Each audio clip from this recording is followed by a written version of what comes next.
నీకు కన్ఫ్యూజన్ అక్కర్లేదు హరీష్ రావు గారు, లెక్క పక్కాగా చెప్తున్నా. 1,58,042 కోటి మేము అప్పు చేసినాము. నువ్వు నీ మామగారు చేసిన అప్పుకు అసలు 88,591 కోటి, మిత్తి 64,765 కోట్లు, మొత్తం కలిపి 1,53,359 కోట్ల రూపాయలు మేము చెల్లించినాము.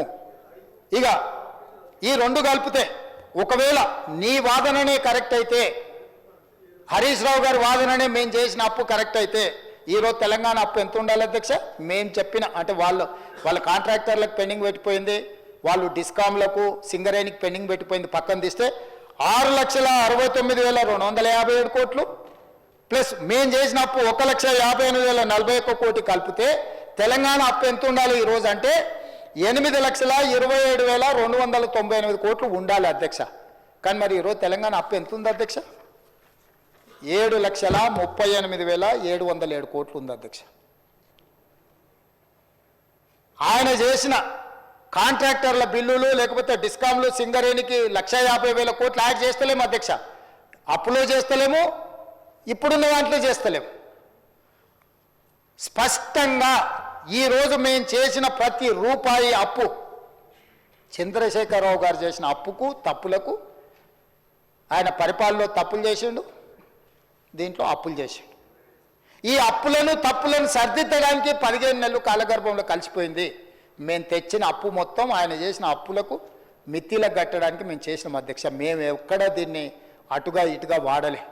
వారు కూర్చుంటే మొత్తం వివరాలు డీటెయిల్గా ఒకరోజు అప్పుల మీదనే చర్చ చేద్దాం అధ్యక్ష. మీరు సమయం ఇవ్వండి, విడగొట్టి మాట్లాడదాం. ఏ సబ్జెక్టుకి ఆ సబ్జెక్టు. వ్యవసాయం ఒకరోజు తీసుకుందాం, మహిళలది ఒకరోజు తీసుకుందాం, నిరుద్యోగ యువకులది ఒకరోజు చర్చ తీసుకుందాం, ఒకరోజు అప్పుల మీద చర్చ తీసుకుందాం. అవసరమైతే రాత్రి 1 వరకు కాదు, తెల్లవారుజాము 4 వరకు కూడా సభ నడుపుదాం అధ్యక్ష, తమరు అనుమతిస్తే. అన్ని డీటెయిల్స్ నేను చెప్తాను అధ్యక్ష. నేను పారదర్శకంగా ఉండదలుచుకున్న అధ్యక్ష. అబద్ధాల పునాదుల మీద రాష్ట్ర ప్రభుత్వాన్ని నేను నడపదలుచుకోలేదు. మేము ఆకాశ సౌధలు నిర్మించదలుచుకోలేదు. వాస్తవాలను ప్రజలకు చెప్పదలుచుకున్నాం, వాస్తవాలను ప్రజలకు వివరించదలుచుకున్నాం. మేము చేసింది చెప్తాం, చేయండి ఏదని ఉంటే ఏ రకంగా వాటిని చేయడానికి ప్రయత్నం చేస్తాం ప్రజలకు వివరిస్తాం అధ్యక్ష. మా బాసులు ప్రజలే అధ్యక్ష. మా బాసులు ఫామ్ హౌస్లు ఉన్నోళ్ళు కాదు, దొరలమని విర్రవీగటోళ్ళు మా బాసులు కాదు. దళితులు, గిరిజనులు, ఆదివాసులు, తండాలలో, గూడాలలో, మారుమూల పల్లెల్లో ఉన్న బలహీన వర్గాలు, మైనారిటీ వర్గాలు మా బాసులు. వాళ్ళకు మేము జవాబుదారీ అధ్యక్ష. వాళ్ళు మా బాసులు, వాళ్ళకి నేను సమాధానం చెప్తా అధ్యక్ష. చిన్న వయసులో నాకు ఒక గొప్ప అవకాశాన్ని ఇచ్చి ఇక్కడ కూర్చోబెట్టిన ప్రజలకు నేను జవాబుదారీ అధ్యక్ష.